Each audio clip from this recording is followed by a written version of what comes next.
Trusted healthcare choice for millions, real to real. Medicover Hospital, Secunderabad.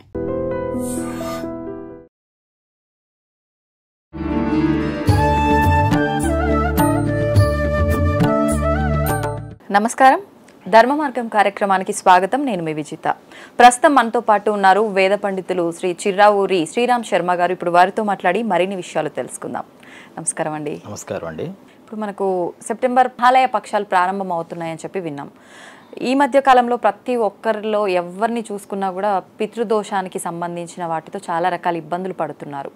వాటి నుంచి బయటపడాలంటే పితృదేవతలకు మనం కృతజ్ఞతగా చేస్తూ ఉండాలని చెప్పి అంటున్నారు కదా.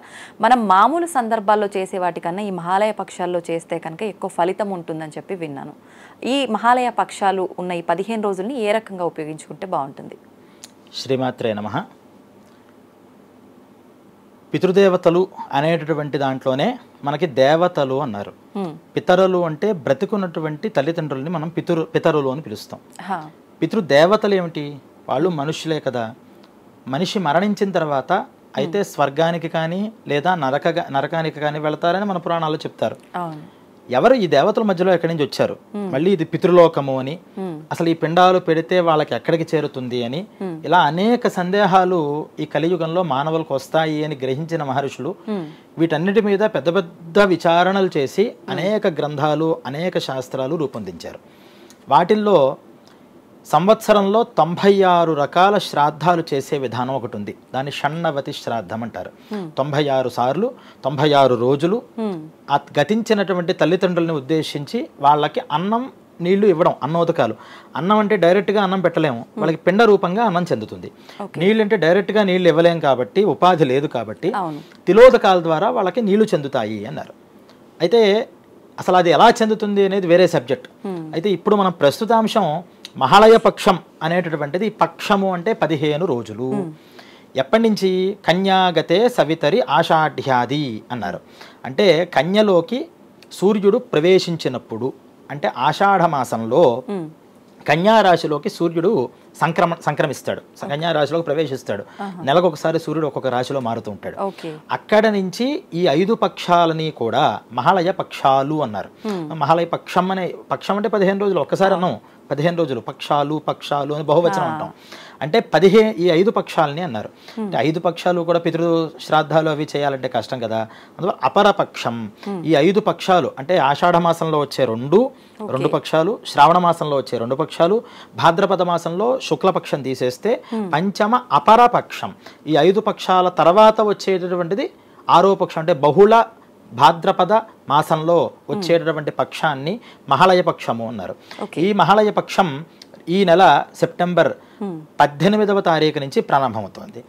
ఆ రోజు సందేహం ఏంటంటే ఉదయం సూర్యోదయానికి పౌర్ణమి ఉంది 8 చిల్లర వరకు కూడా. మరి సూర్యోదయానికి ఉన్న తిథిని మనం తీసుకుంటాం కదా మాసం ప్రారంభించేటప్పుడు. అంటే ఆ రోజు తిథి ద్వయం వచ్చింది. అంటే సూర్యోదయం దాకా పౌర్ణమి ఉన్నా తర్వాత పాడ్యమి వచ్చింది. మర్నాడు అంటే 19వ తారీఖు పాడ్యమి లేదు, విధి వచ్చేసింది. అందువల్ల అపరాహ్నము అంటే సుమారుగా మధ్యాహ్నం 2 గంటల సమయం నుంచి 4 దాకా ఉండేటటువంటి సమయాన్ని ఒక అరగంట అటు ఇటు మారుతూ ఉంటుంది. ఈ సమయంలో ఉన్నటువంటి తిథిని పితృదేవతలకి శ్రాద్ధ తిథిగా గ్రహించమన్నారు. అందువల్ల అది 18వ తారీఖు ఉంది కాబట్టి 18 నుంచి మహాలయ పక్షంగా మనం చెప్పారు. ఈ పక్షంలో ఏం చెయ్యాలి అంటే, అసలు ఎందుకు చెయ్యాలి అనే విషయాన్ని మనం తెలుసుకుంటే, ప్రతి సంవత్సరము కూడా కొడుకులు ఎవరైతే ఉంటారో వాళ్ళకి కొన్ని విధులు చెప్పి ప్రత్యబ్దం భూరి భోజనాత్ అన్నారు. అంటే తల్లి తండ్రి బ్రతికి ఉండగా వాళ్ళని చాలా ప్రేమతో చూసుకోవడం. మనల్ని చిన్నప్పుడు మలమూత్ర విసర్జనలన్నీ కడుపులో చేసినా భరించింది తల్లి. బయటికి వచ్చిన తర్వాత ఊహ తెలిసేదాకా మనం చేసేటటువంటివన్నీ కూడా ఎంతో ఓర్పుతో భరించింది. అటువంటి తల్లికి కానీ అటువంటి తండ్రికి కానీ మన నుంచి ఇంత ప్రయోజనం లేకపోయినా ఎంతో ప్రేమతో మన మీద వాళ్ళు వ్యవహారం చేశారు. మనం వాళ్ళని తిట్టాము, కొట్టాము కూడా. అయినా సరే వాళ్ళు అవన్నీ పట్టించుకోకుండా చేశారు. మరి అటువంటి వాళ్ళు ప్రపంచంలో ఎవరైనా ఉంటారా? ఎన్ని పరిచయాలు వచ్చినా, ఎన్ని స్నేహాలు వచ్చినా మనం వాళ్ళతో మంచిగా ఉంటే మనతో మంచిగా ఉంటారు తప్పితే, మనం ఎలా ఉన్నా మన మీద ప్రేమతో ఉండేవాళ్ళు కేవలం తల్లిదండ్రులు. అటువంటి తల్లిదండ్రులకి ఏం చేసినా రుణం తీర్చుకోలేవయ్యా. వాళ్ళు బ్రతికున్నంత కాలం వాళ్ళు తుది శ్వాస ఇక్కడ వదిలేదాకా కూడా వాళ్ళని కంఫర్ట్గా నువ్వు ఉంచాలి అని చెప్పారు. మరి వెళ్ళారు. ఇక్కడి నుంచి అయిపోయింది. ఆ టైం వచ్చిన తర్వాత అందరూ వెళ్ళిపోతారు. వెళ్ళిన తర్వాత కూడా నీకు వాళ్ళతో సంబంధం ఉంది కాబట్టి మీరు నలుగురు అన్నతమ్ములైతే ఆ పెద్ద ఆయన ఈ పిండ ప్రదానం చేస్తూ ఉంటాడు కదండి, మిగతా వాళ్ళు ఏదో పనులు ఉంటాయి, ఈరోజు సెలవు లేదు, ఆఫీస్ లేదు అని మానకూడదుట. ఎందుకంటే ఎవరితో సంబంధం వాళ్ళకు ఉంది కాబట్టి ఒకళ్ళు అన్నం పెట్టడం ముఖ్యం కాదు, ఎవరెవరు పెడుతున్నామా లేదా, నేను పెట్టానా లేదా, నువ్వు పెట్టావా లేదా, నలుగురు పెట్టే ధర్మం ఉంది. పెట్టించుకునే ధర్మం వాళ్ళది కాదు, పెట్టకపోయినా వాళ్ళకేం నష్టం లేదు, పెట్టకపోతే నీకే నష్టం. అందువల్ల ఈ నలుగురు అన్నతమ్ములు కూడా పెట్టాలి అన్నారు. ఇలా తల్లి మరణించిన రోజో తండ్రి మరణించిన రోజో పితృశ్రాద్ధాలు చేసేస్తూ ఉంటారు. కానీ ఆ రోజు చేసేటప్పుడు తండ్రి, తాత, ముత్తాత, తల్లికి కనుక చేస్తే తల్లి, నాయనమ్మ, ముత్తమ్మ అని ముగ్గురికి మాత్రమే ఆ రోజు మనం ఫుడ్ని కానీ వాటర్ని కానీ ఇచ్చే అవకాశం ఉంటుంది. కానీ మనం వాళ్ళు ఒక్కళ్ళే కాదుగా, మనకి మేనమామలు ఉంటారు, అమ్మమ్మ తాతయ్య ఉంటారు, ఆ తాతయ్య పై వాళ్ళు ఉంటారు, బాబాయిలు, పెద్ద తల్లులు, చిన్న తల్లులు, బావమరుదులు, మా పిల్లనిచ్చిన మామగారు, బావమరిది, మా చదువు చెప్పిన గురువులు ఉంటారు, ఎవరో స్నేహం చేశారు, మనకు బాగా స్నేహితుడు ఎవరో అప్పు ఇచ్చాడు, ఆయన అప్పు ఇవ్వడం వల్లే మనం వ్యాపారం చేసుకుని బాగుపడ్డాం, పాపం ఆయన మరణించారు. మన ఇంట్లో పని చేశారు చాలా మంది, ఆ పని చేసిన వాళ్ళు ఎవరో మరణించారు. ఇలా ఎంతో మంది రుణాలు మనతో ఉంటాయి. మరి వీళ్ళందరికీ మనం ఫుడ్ పెట్టాలంటే అలాగా అని ఆలోచించి, అది మరి ఎవరెవరు పోయిన రోజు అన్ని చేస్తూ కూర్చుంటే సంవత్సరంలో 365 రోజులు పితృకార్యాలు సరిపోతాయి. ఇలా కాకుండా ఏం చేస్తే బాగుంటుంది అని మహర్షులు తపస్సు చేశారట. చేస్తే వాళ్ళకి ఆ తపస్సులో వాళ్ళకి గోచరించింది, ఈ కాలంలో ఈ భాద్రపద మాసంలో ఈ 15 days ఏవైతే ఉన్నాయో, యాక్చువల్గా 16 దసరా మొదటి రోజు కూడా కలపాలి, కానీ 15 అని మనం వ్యవహారం చేస్తున్నాం. ఎందుకంటే దసరాలో మళ్ళీ దీన్ని మనం కలుపుకోకుండా పూజల్లో ఉంటాం కాబట్టి అని. ఈ 15 daysలో కనుక పితృకార్యాలు చేస్తే ఎవరెవరికి ఎలా ఏ త్రూగా ఏ ఛానల్ ద్వారా వెళ్ళాలో అంత చేరుతుంది అని చెప్పారు. వాటిల్లో ఒక్కొక్క రోజు ఒక వైశిష్ట్యం ఉందండి. దీంట్లో 15 ఒక విధానం కాదు. దీంట్లో ఎవరైనా యాక్సిడెంటల్గా పోయారు, లేకపోతే సూసైడ్ చేసుకుని మరణించారు, వాళ్ళకి దీన్ని 14వ రోజు అంటే చతుర్దశి, బహుళ చతుర్దశి వస్తుంది. చతుర్దశి రోజు కనుక వాళ్ళని ఉద్దేశించి పిండ ప్రదానాలు పెడితే వాళ్ళకి తృప్తి కలుగుతుందట, వాళ్ళు అక్కడి నుంచి విముక్తి అవుతారు. సూసైడ్ జనరల్గా సూసైడ్ యాక్సిడెంటల్ కేసెస్లో వీటికి వాళ్ళు లాక్ అయిపోయి ఉంటారు. ఆ లాక్ని ఆ రోజు కనుక చేస్తే అది ఓపెన్ అవుతుంది అని చెప్పారు. అలాగే కొంతమంది సన్యాసం పుచ్చుకుంటారు, ఇంకా వాళ్ళ పెళ్ళి అవి చేసుకోకుండా. అలా ఎవరైనా కనుక మరణిస్తే వాళ్ళకి ద్వాదశి రోజు పెట్టండి అన్నారు.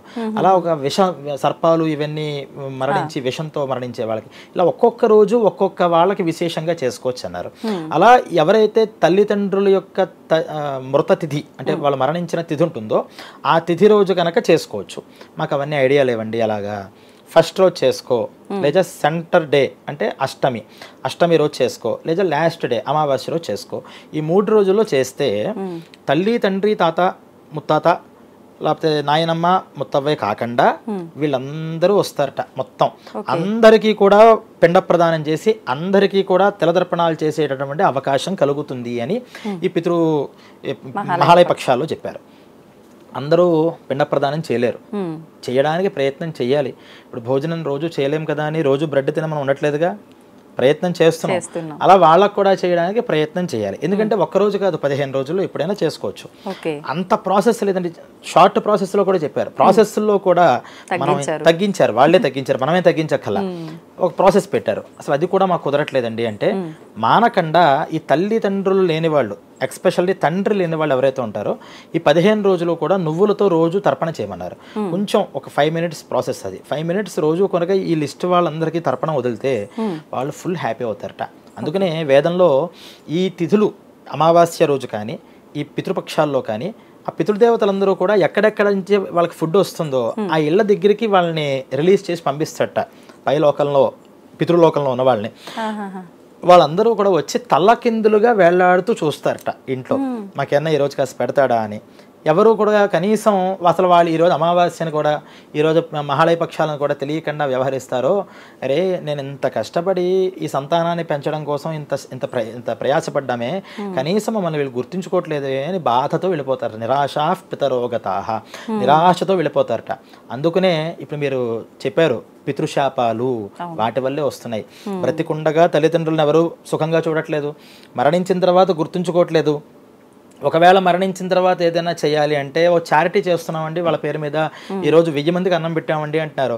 1,00,000 మందికి అన్నం పెట్టినా కొడుకు చేతితో పెట్టే ఇంత పిండానమే వాళ్ళకి డైరెక్ట్గా దక్కుతుంది. మిగతావన్నీ చూసి ఆనందపడతారు, గొప్ప పనులు చేస్తున్నాడే అని ఆనందం ఉంటుంది తప్పితే ఆకలి తీరదట. ఆకలి తీరాలి అంటే ఆ కొడుకు చేతితో ఒక పిండ ప్రదానాన్ని చేయాలి. ఏమిటి అంత గొప్పతనం అంటే మనకు మహాభారతంలో భీష్ముడు చాలా గొప్పవాడు కదా, ఆయన పితృకార్యాలు చేస్తున్నట్టు డైరెక్ట్. మరి అంత ధర్మాత్ముడు డైరెక్ట్ దేవతలతో రిలేషన్ ఉన్నవాడు పితృకర్మలు చేస్తే ఆయనకేం కర్మ, మనకు దేవతలు కనిపించరు కాబట్టి గుళ్ళు గోపురాలు, దేవతలతో డైరెక్ట్గా ఉన్నవాడు ఎలా ఉంటాడు. ఆయన పితృకార్యం చేయడం ప్రారంభిస్తున్నట్ట. చేసి కింద దర్భల పరిచి పిండ ప్రదానం చేస్తే పితృదేవతలకు ఆనందం వేసి అసలు నీలాంటి వాడు మళ్ళీ అక్కడ పెట్టి నేను తీసుకోవడం ఏంటని చేతులు పెట్టారట. మా చేతుల్లోనే పెట్టు అని. ఆయన చెయ్యి తీయండి అని దర్భల మీద పెట్టేట. ఎందుకు అంటే డైరెక్ట్గా వచ్చిన శాస్త్ర విరుద్ధమైన పనులు చేయకూడదు. శాస్త్రం అనేది ఉంది కాబట్టి, ఈ ప్రాసెస్ అనేది ఉంది కాబట్టి నువ్వు వచ్చావు. అసలు ఇదే నేను పక్కకు తోసేస్తే నువ్వు వచ్చావు కదా, నీ నోట్లో కలిపి పెడితే మనం పెట్టేటటువంటి పిండానికి ఈ ప్రాసెస్కి అర్థమే ఉంటుంది. ఇంకా అది చూసి ఇంకా మురిసిపోయారట నాయన, అందుకు నేను ధర్మాత్ముడు అయ్యామని వాళ్ళు పరిపూర్ణంగా ఆశీర్వచనం చేశారు అని. అందువల్ల ఈ పితృకార్యాలు చేసేటప్పుడు కూడా ఈ పిండ ప్రదానాలు పెట్టాలి అంటే ఖచ్చితంగా కొడుకు పెట్టాలి. కొడుకు చేస్తే పెట్టేటటువంటి ఆ పిండ ప్రదానం వల్ల, ఆ తెలతర్పణం వల్ల వాళ్ళకి తృప్తి కలుగుతుంది అని. కొడుకులు లేని వాళ్ళు ఈ కొడుకులు లేని వాళ్ళ కోసం 16వ రోజు అని చెప్పాను నేను, అంటే దసరాలో మొదటి రోజు, దాన్ని దౌహిత్ర కర్తృక మహాళయం అంటారు. ఆ రోజు కొడుకు కనుక లేకపోతే, కూతురే కనుక ఉంటే, కూతురికి పుట్టినటువంటి సంతానం ఎవరైతే ఉన్నారో వాళ్ళు ఆ కర్మని వాళ్ళ కోసం చెయ్యొచ్చు. అంటే అబ్బాయి చేయొచ్చు. ఒకవేళ వాళ్ళు కూడా లేరండి, ఎవరూ లేరు, ఎవరో ఒకళ్ళు మన కోసం, అంటే దానికి మన శాస్త్రంలో పత్ని కుర్యాత్ సుతాభావే పత్నియభావే సహోదర అని ఒక లిస్ట్ చెప్పుకుంటూ వచ్చింది. ఒకవేళ డైరెక్ట్గా నీకు సంతానం ఎవరూ లేరు, ఎవరు చేయొచ్చు అంటే భర్తకి భార్య, భార్యకి భర్త, ఎవరికి వాళ్ళు ఆ సంస్కారాలు చేసుకోవచ్చుట. పూర్వయుగాలలో స్త్రీయే సాక్షాత్తు భర్తకి సంస్కారం చేసేది. కానీ ఈ లోకంలో ఇప్పుడున్న రోజుల్లో అలా స్త్రీలు డైరెక్ట్గా చేయడంలో మనస్సుకి అది సరిపోక అలా వెళ్ళలేక వేరే వాళ్ళు చేయడం వచ్చింది. ఒకవేళ వాళ్ళు లేదు, తమ్ముళ్ళు చేయొచ్చు. తమ్ముళ్ళు కూడా లేదు, తమ్ముళ్ళు కొడుకులు చేయొచ్చు. ఇలా చేయగలిగే వాళ్ళు ఎవరో ఒకళ్ళు ఉంటారు. అసలు ఎవరూ లేకపోయినా మన వంశంలో ఎవరో ఒకళ్ళు ఉంటారుగా, ఎవరో ఒకళ్ళైనా సరే ఆ బ్లడ్ రిలేషన్ వాళ్ళు కనుక చేస్తే, అంటే ఫర్ ఎగ్జాంపుల్ ఒక మనిషి ఈ కర్మని కనుక చేస్తే వాళ్ళు చెప్తారు ఏకేచ అస్మత్కులే జాతాహ అపుత్ర గోత్రిణోమృతాహ అని. మా వంశంలో, కులము అంటే మా వంశంలో ఎవరైతే పుట్టారో వాళ్ళ పాపం సంతానం లేక, పెళ్ళిళ్ళు లేక మరణించిన వాళ్ళు ఉంటారో వాళ్ళందరికీ కూడా ఈ పిండం చెందుగాక. అలాగే కాదు, మా గృహాలలో కానీ, మా పూర్వీకుల గృహాలలో కానీ ఎవరైతే మాకు హెల్ప్ చేశారో, ఎవరైతే మాకు సర్వ్ చేశారు, అంటే పూర్వం పొలాలు ఉండేవి, ఆ పొలం దగ్గర పనిచేసేవారు, ఇళ్ళు ఉండేవి, ఇళ్లలో పనిచేసేవారు, ఈ పనిచేసినటువంటి సర్వెంట్స్ కానీ మేడ్స్ కానీ ఎవరైతే ఉన్నారో వీళ్ళందరికీ కూడా మా గృహంలో పుట్టిన వాళ్ళందరికీ కూడా ఈ పిండం వల్ల వాళ్ళకి తృప్తి కలుగుగాక అని వాళ్ళకి కూడా తృప్తి కలిగేటటువంటి ప్రక్రియ ఈ మహాలయ ప్రక్రియ. అందువల్ల ఈ మహాలయాల్లో చేసేటటువంటి దానికి చాలా వైశిష్ట్యం ఉంటుంది. ఎవరైతే ఈ పితృశాపాలతో గురవుతున్నారో వాళ్ళకి మనకి కనిపిస్తే కొన్ని లక్షణాలు. అశాంతి, ఎన్ని ఉన్నా లోపల ఏదో తెలియని అశాంతి, ఒక శాంతిగా వాళ్ళు ఉండలేకపోతున్నారు అంటే ఖచ్చితంగా ఒక పాపం బలంగా వాడిని ఇబ్బంది పెడుతోంది అని. దాన్ని రిలీజ్ చేసుకోవాలి అనుకుంటే అసలు అదేంటో తెలుసుకుని కొంచెం పశ్చాత్తాపడాలి. అరే మనం ఏ జన్మలో ఏం చేసామో, ఎందుకు ఈ బాధ కలుగుతోంది అని ఎప్పుడైతే వాడికి ఒక రియలైజేషన్ వచ్చిందో సగం పాపం పోతుందిట. ఇంకో పాపం ఇప్పుడు ఎలా ఉండాలో అలా ఉంటే ఇంకోటి కూడా పోతుంది. రెండోది సంతానం కలగట్లేదు, దానికోసం మనం చాలా ఇబ్బందులు పడుతున్నాం అని ఎన్నో పూజలు చేస్తారు, దానికోసం రకరకాల పూజలు అంటారు. ఆ పూజలు ఏదంటే పాపం వాళ్ళ కష్టాల్లో ఉంటారు, వాళ్ళు ఏదంటే చేస్తారు. కానీ పూజల వల్ల పునస్కారాల వల్ల వరాలు వెంటనే రావు. మన దోష నివృత్తి అయినప్పుడే మనం చేసే పూజ ఫలిస్తుంది. అంటే మనం బురదలో దిగి వచ్చామండి, పెర్ఫ్యూమ్ కొట్టేస్తే సరిపోయిందా? కొంతసేపు వస్తుంది మళ్ళీ వాసన, అంతే. ఫస్ట్ క్లీన్ చేయాలి, క్లీన్ చేసిన తర్వాత పర్ఫ్యూమ్. అలా అరిష్ట ప్రాయశ్చిత కర్మలు అంటారు వీటిని. ప్రాయశ్చిత కర్మలు చేసుకోవాలి, అప్పుడు పూజా కర్మలు చేసుకుంటే ఫలితాలు వస్తాయి. అలా సంతాన ప్రతిబంధకాలు ఉన్నాయి అంటే ఖచ్చితంగా వాళ్ళ ఇళ్లలో ఈ పితృ శాపం అనేది గట్టిగా ఉంటుంటుంది.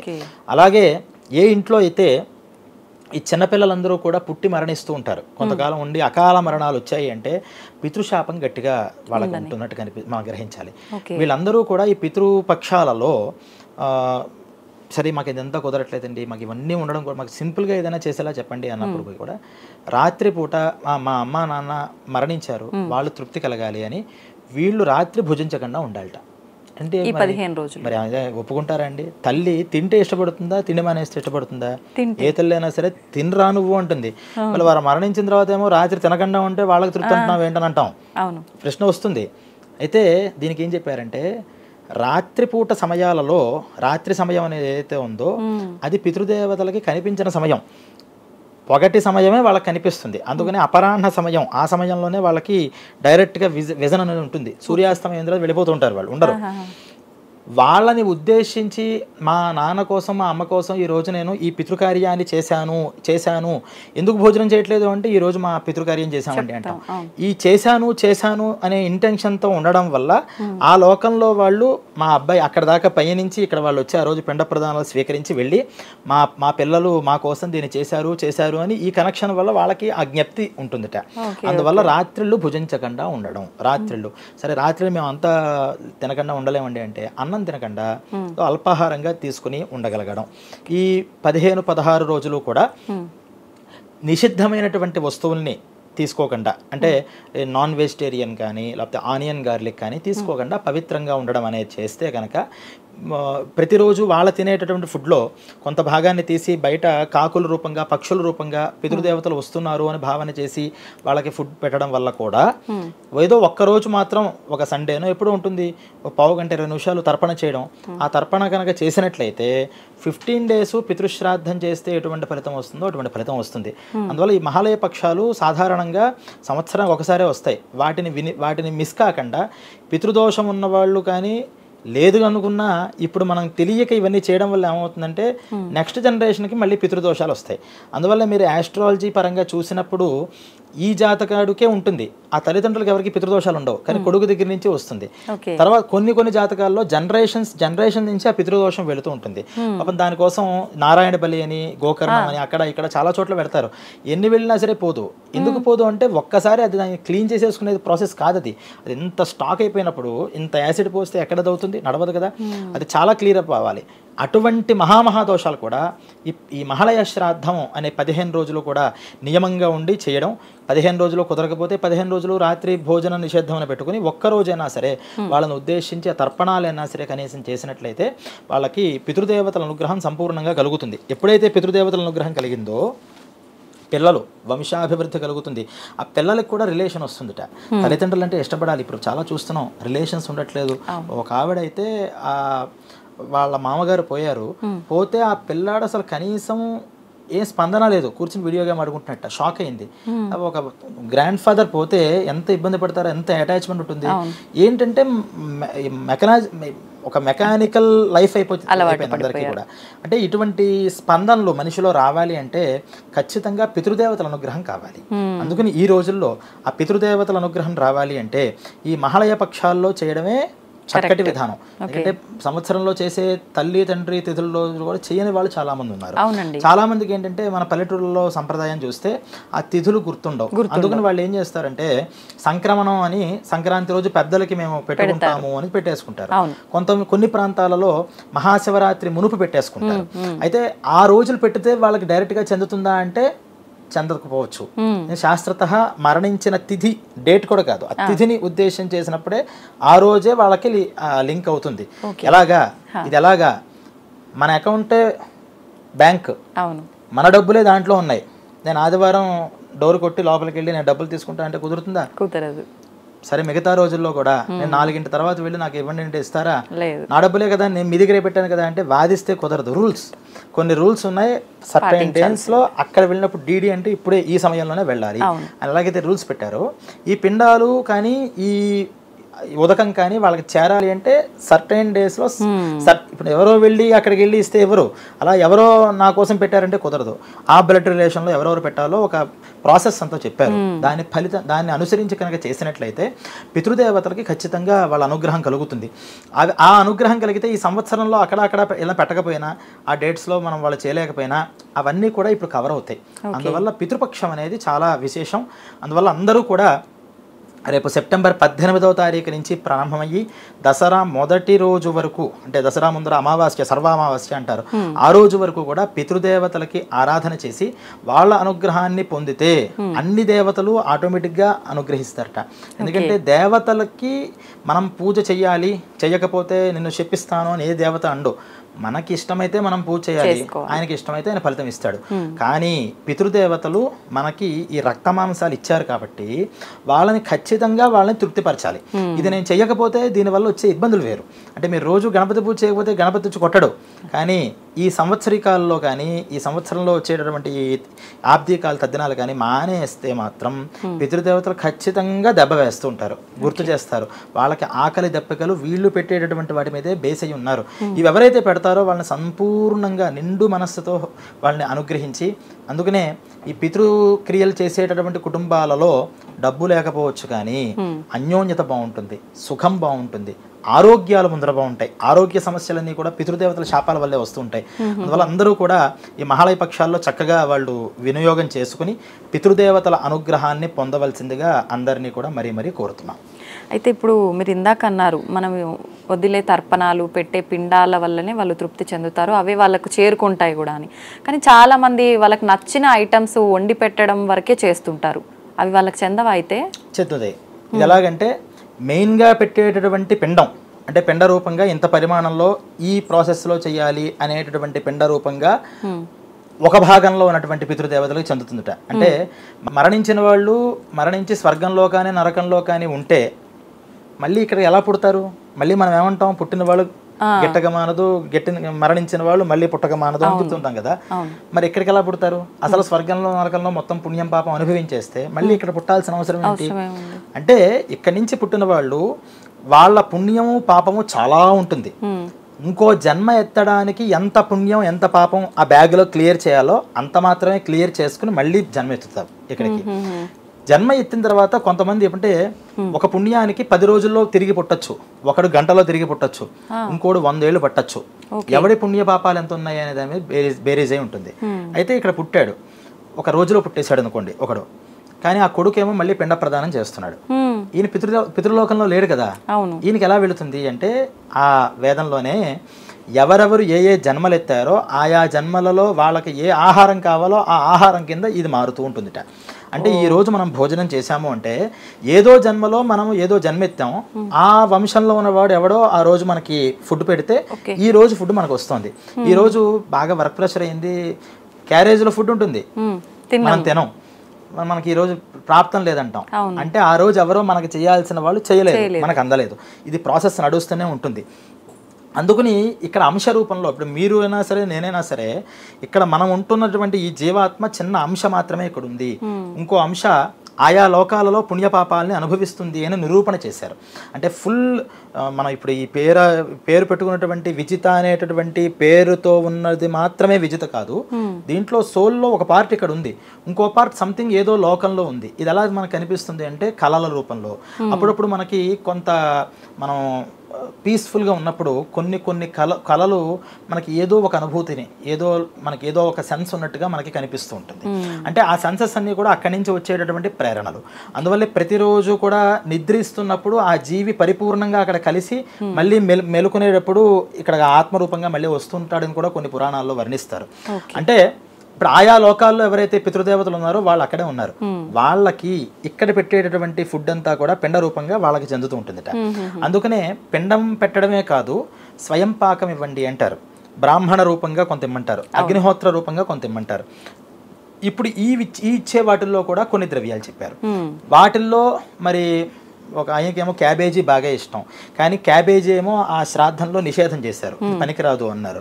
మరి మన ఆయనకి ఇష్టం కదండి అంటే అందుకని ఆయనకి ఇష్టమైన పదార్థాలు ఏవైతే ఉంటాయో అవి కాకులకి పెట్టమన్నారు. అందుకనే ఆ రోజు నేను చెప్పాను కదా, భోజనం చేసేటటువంటి పదార్థాల్లో ఇష్టమైనటువంటి పదార్థాలను పెట్టి వాటిని కనుక కాకుల రూపంగా పెడితే పశుపక్ష్యాది రూపంగా కూడా అవి వచ్చి తింటాయి, ఆ ఆహారాన్ని స్వీకరిస్తాయి.